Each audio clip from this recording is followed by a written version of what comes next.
નમસ્કાર વિદ્યાર્થી મિત્રો, ગુડ મોર્નિંગ, જય સ્વામિનારાયણ। આજે આપણે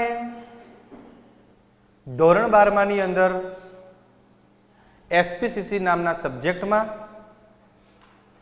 બીજો વિભાગ છે। બીજા વિભાગની અંદર ત્રીજો પાઠ જેનું નામ ડિવેન્ચર છે। કાલે આપણે ડિબેન્ચર બહાર પાડવાની વિધિ અને ડિબેન્ચર હોલ્ડરને જે જુદા જુદા પ્રકારના કંપની તરફથી હક મળેલા છે તેના વિષય ઉપર ચર્ચા કરી હતી। આજે આપણે અભ્યાસની અંદર ડિબેન્ચર ટ્રસ્ટ ડીડ વિષય ઉપર ચર્ચા કરીશું।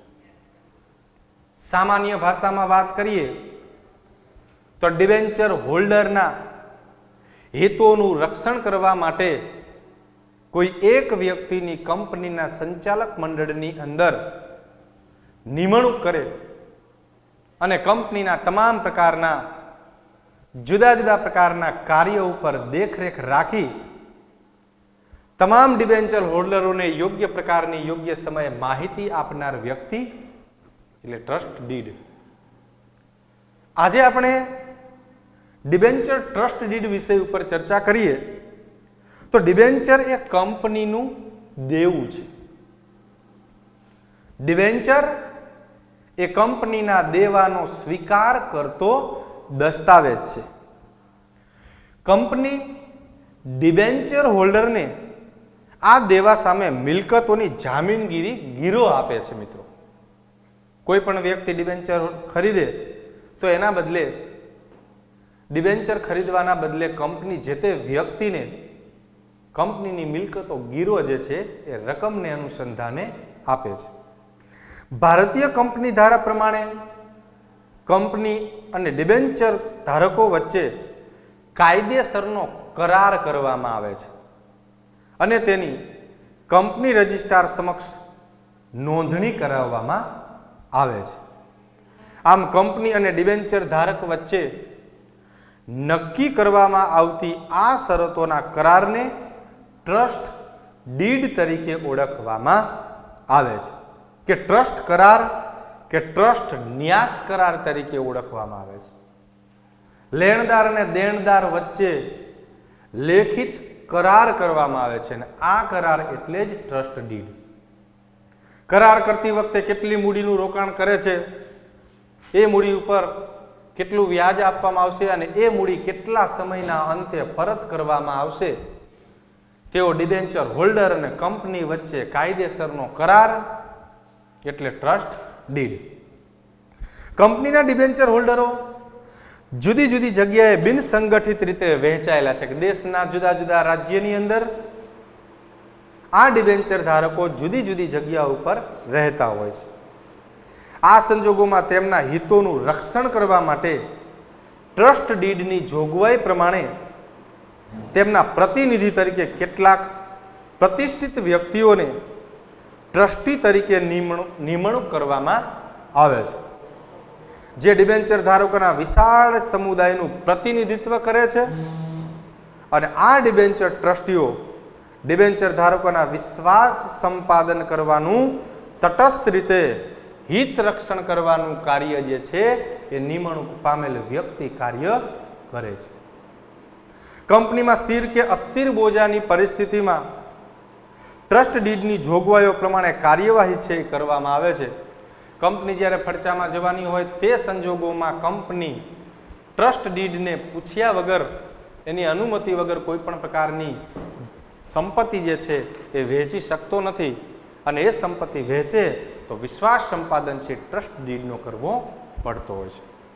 ટ્રસ્ટ ડીડની કંપની રજિસ્ટ્રાર સમક્ષ નોંધણી થયા પછી તેમાં કોઈ જ પ્રકારના ફેરફાર જો કરવા હોય તો ડિબેન્ચર હોલ્ડરોની સામાન્ય સભામાં તેમની સહમતિ મેળવ્યા પછી જ તેમાં કોઈ પણ પ્રકારના વધતા ઓછા પ્રમાણમાં ફેરફાર કરી શકાય છે। તે સિવાય એમાં કોઈ પણ પ્રકારનું રજિસ્ટ્રેશન થઈ ગયા પછી ફેરફાર થઈ શકતો નથી।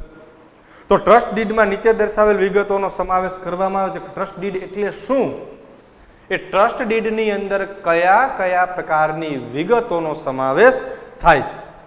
તો કંપની ધારા પ્રમાણે debenture trust did form number 12 પ્રમાણે ભરવાનું હોય છે અને એ ફોર્મ નંબર 12 ની અંદર જુદા જુદા પ્રકારની જે વિગત છે તે વિગતોનો અભ્યાસ આજે આપણે અહીંયા જે છે કરવાનો. તો સૌથી પહેલા જોઈએ કે કંપનીની પ્રાથમિક વિગતોનો એ ફોર્મ નંબર 12 ની અંદર દર્શાવવામાં આવે છે. ત્યાર પછી ડિબેન્ચર ઇસ્યુની વિગત, ઇસ્યુ એટલે બહાર પાડવા, કે જે તે કંપની ડિબેન્ચર કઈ તારીખે ઇસ્યુ મીન્સ બહાર પાડે છે તેની વિગત ફોર્મ નંબર 12 ની અંદર દર્શાવવામાં આવે છે. તેમજ જામીનગીરી ગીરો મૂકેલ મિલકતની વિગત, કે કંપનીએ પોતાની કુલ સંપત્તિ, કુલ મિલકતમાંથી કઈ કઈ મિલકતને ડિબેન્ચર હોલ્ડર પાસે ગીરો મૂકેલ છે તેની સંપૂર્ણ વિગત ફોર્મ નંબર 12 ની અંદર દર્શાવવામાં આવે છે. તેમજ ડિબેન્ચર ટ્રસ્ટીઓની નિમણૂક અંગેની વિગત, જે તે વ્યક્તિની નિમણૂક કરવામાં આવે એ વ્યક્તિનું નામ, સરનામું, ડિબેન્ચરનો ક્રમાંક, આ વસ્તુઓ જે છે એ ફોર્મ નંબર 12 ની અંદર દર્શાવવામાં આવે છે.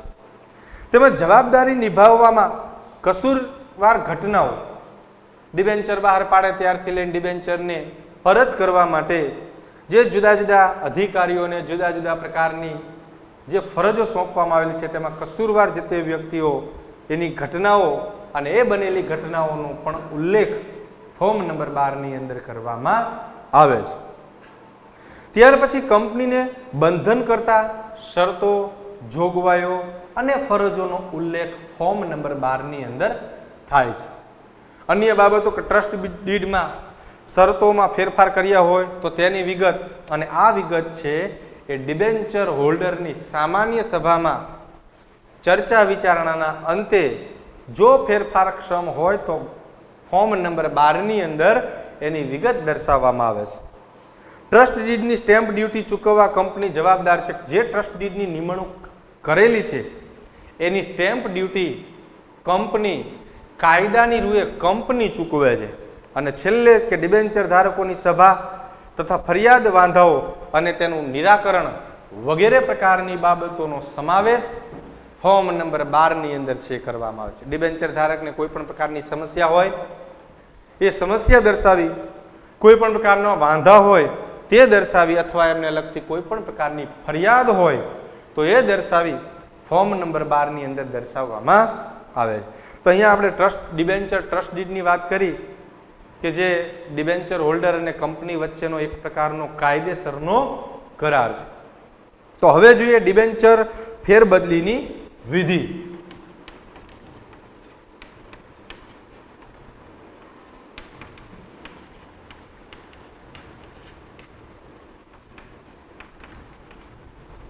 તો જેમ શેરની ફેરબદલીની વિધિ જોઈ એવી જ રીતે આજે આપણે અહીંયા ડિબેન્ચરની ફેરબદલીની વિધિ જોવાની છે કે ડિબેન્ચરની ફેરબદલી કરવી હોય તો કઈ રીતે કરી શકાય અને એના માટે શું એની વિધિ છે. તો ચાલો વિદ્યાર્થી મિત્ર જોઈએ છીએ ડિબેન્ચર ફેરબદલી વિધિની અંદર રજિસ્ટર્ડ ડિબેન્ચરની ફેરબદલીમાં તે માટે નિર્ધારિત કરેલા ફોર્મ મેળવવું અને જરૂરી વિગતો ભરવી. જે રજિસ્ટ્રેશન વાળા ડિબેન્ચર હોય એ તમારે કદાચ વેચવા હોય તો યોગ્ય પ્રકારનું નિશ્ચિત કરેલું ફોર્મ લેવાનું, ફોર્મની અંદર યોગ્ય પ્રકારની વિગત ભરવાની.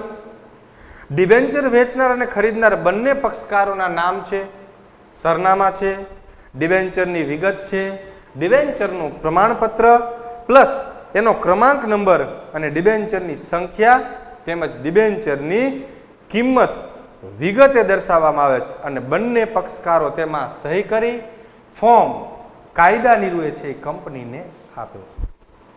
ત્રીજી વાત કરીએ, ડિબેન્ચર વેચનાર પોતે સ્વૈચ્છિક રીતે ડિબેન્ચર વેચે છે તે જણાવીને બીજી વાર એને સાઇન કરવી પડે છે કે મારા પોતાના ડિબેન્ચર હું કોઈ અન્ય વ્યક્તિને વેચું છું, એ સ્વૈચ્છિક વેચું છું, એના માટેના ફોર્મની અંદર એને સેકન્ડ ટાઈમ બીજી વાર સિગ્નેચર કરવી પડે છે. આ એક પ્રકારની જામીનગીરી છે, એક પ્રકારની નાણાકીય સંપત્તિ છે. માટે તેમજ ડિબેન્ચર પ્રમાણપત્ર અને ફેરબદલી ફોર્મ કંપનીની રજિસ્ટ્રાર ઓફિસે રજૂ કરવાનું છે. ત્યાર પછી કંપની સેક્રેટરી ફોર્મની સંપૂર્ણ વિગત અને પ્રમાણપત્રની ચકાસણી કરીને નમૂનાની સહીની સરખામણી કરી વેચનાર પક્ષેથી ખરીદનાર પક્ષે ડિબેન્ચરની ફેરબદલી થાય તે પ્રકારના કાર્ય જે છે એ આગળ વધારે છે. ત્યાર પછી કંપનીની સંચાલક મંડળની સભામાં ડિબેન્ચર ફેરબદલીની મંજૂરી અંગે ચર્ચા કરી ફેરબદલી મંજૂરી અંગેનો કાયદેસરનો ઠરાવ પસાર કરવામાં છે. કદાચ વિદ્યાર્થી મિત્રો તમને ખબર હોય તો આપણે ભણી ગયા શેરની ફેરબદલી કરવા માટેનો સંચાલક મંડળની સભામાં ઠરાવ પસાર કરવો છે. એવી જ રીતે ડિબેન્ચર ધારક ડિબેન્ચર વેચે છે, મંજૂર થાય છે ત્યારે સંચાલક મંડળની સામાન્ય સભામાં ડિબેન્ચરની ફેરબદલીનો ચર્ચા વિચારણાના અંતે ઠરાવ પસાર કરવામાં આવે છે. અને ત્યાર પછી સંચાલક મંડળના ઠરાવના આધારે સેક્રેટરી ડિબેન્ચર પ્રમાણપત્રમાં ખરીદનારનું નામ દાખલ કરે છે અથવા નવું ડિબેન્ચર પ્રમાણપત્ર તૈયાર કરી ડિબેન્ચર ખરીદનારને તે મોકલી આપે છે. અને જે વ્યક્તિ ડિબેન્ચર વેચે છે તેનું પ્રમાણપત્ર કંપની છે એ જમા લે છે.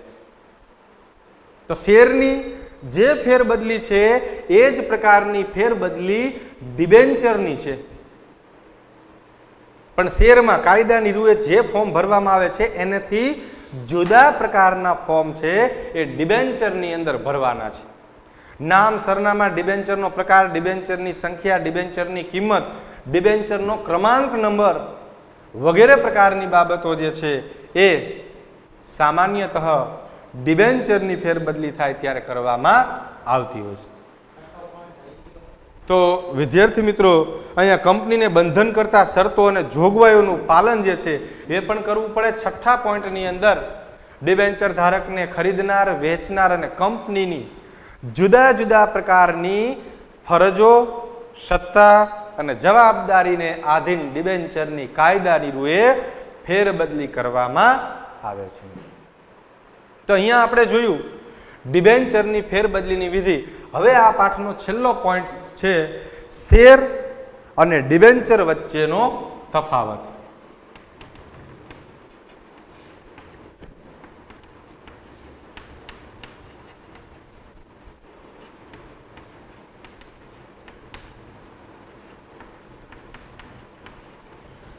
તો શેર અને ડિબેન્ચરમાં શું તફાવત છે? 5 માર્કની અંદર પ્રશ્ન પૂછાય છે કે શેર અને ડિબેન્ચર વચ્ચેનો તફાવત વિગતવાર જણાવો. તો ચાલો વિદ્યાર્થી મિત્રો, આપણે જે ભૂતકાળમાં ભણી ગયા છીએ તે હરેક વસ્તુને અહીંયા રીમાઇન્ડ કરીએ છીએ, ફરીવાર યાદ કરીએ છીએ, અને એ યાદ જે છે એ ડિબેન્ચરના તફાવતના સ્વરૂપે આપણે કરીશું.